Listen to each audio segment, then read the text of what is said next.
Hi students, இப்போ வந்து பார்த்தீங்கன்னா ஒரு 2 வயரை வந்து பார்த்தீங்கன்னா நம்ம எப்படி வந்து ஸ்ட்ராங்காக வந்து கனெக்ட் பண்ணுறது அப்படின்றத பார்ப்போம். ஸோ நான் சொல்கிற மாதிரிக்கு நீங்கள் ஸ்ட்ராங்காக கனெக்ட் பண்ணிங்கன்னா ரொம்ப வருஷத்துக்கு வந்து பார்த்தீங்கன்னா எந்த பிரச்சனையும் வராது. ஜாயின் போடுறப்ப இந்த மெத்தடை ஃபாலோ பண்ணிங்கன்னா எந்த பிரச்சனையும் வராது. ரொம்ப வருஷத்துக்கு வந்து பார்த்தீங்கன்னா நல்லாயிருக்கும். ஓகேவா?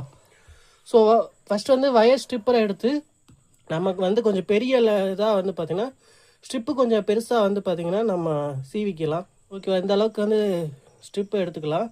ஸோ அதே மாதிரிக்கே இந்த இதுலேயும் வந்து பார்த்திங்கன்னா சீவிக்கலாம். ஓகேவா? இப்போ சீவியாச்சு. இப்போ 2 இருக்குது.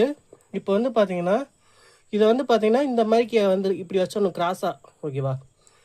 ஸோ கிராஸாக வச்சுட்டு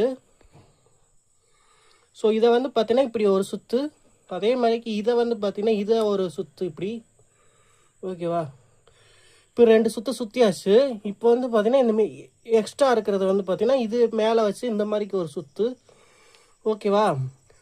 ஸோ இப்போ வந்து பார்த்திங்கன்னா இப்போ என்ன பண்ணுறீங்க அப்படின்னா, ஸோ இந்த எக்ஸ்ட்ரா இருக்க வயரை வந்து பார்த்திங்கன்னா எக்ஸ்ட்ரா இருக்க ஸ்ட்ரிப்பை திரும்பவும் வந்து பார்த்திங்கன்னா இதுக்கு மேலேயே ஒரு சுற்று சுற்றிடுங்க.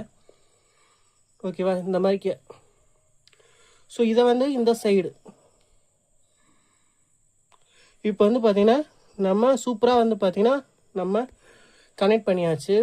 இப்போ வந்து பார்த்திங்கன்னா இந்த மாதிரிக்கு கனெக்ட் பண்ணுறப்போ வந்து பார்த்திங்கன்னா எவ்வளோ தான் நம்ம இழுத்தாலுமே வந்து பார்த்திங்கன்னா இந்த இது வந்து பார்த்திங்கன்னா கட்டே ஆகாது. ஸோ அந்த அளவுக்கு வந்து பார்த்திங்கன்னா ஸ்ட்ராங்காக இருக்கும். ஸோ நீங்களும் வந்து பார்த்திங்கன்னா ஒரு 2 வயரை வந்து ஜாயின் பண்ணுறப்ப இந்த மாதிரிக்கு மெத்தட் ஃபாலோ பண்ணுங்கள். ஸோ இந்த மாதிரிக்கே நீங்கள் ஜாயின் பண்ணுறப்ப ரொம்ப வருஷத்துக்கு வந்து பார்த்திங்கன்னா லூஸ் கனெக்ட் இந்த மாதிரிக்கு எந்த ப்ராப்ளம் வராமல் நல்லாயிருக்கும். ஸோ இந்த மாதிரி ஷார்ட்ஸ் நீங்கள் நிறையா பார்க்கணுன்னு நினச்சிங்கன்னா நம்மளோட தமிழ் எலக்ட்ரிக்கல் சேனலை மறக்காமல் சப்ஸ்கிரைப் பண்ணி சப்போர்ட் பண்ணுங்கள்.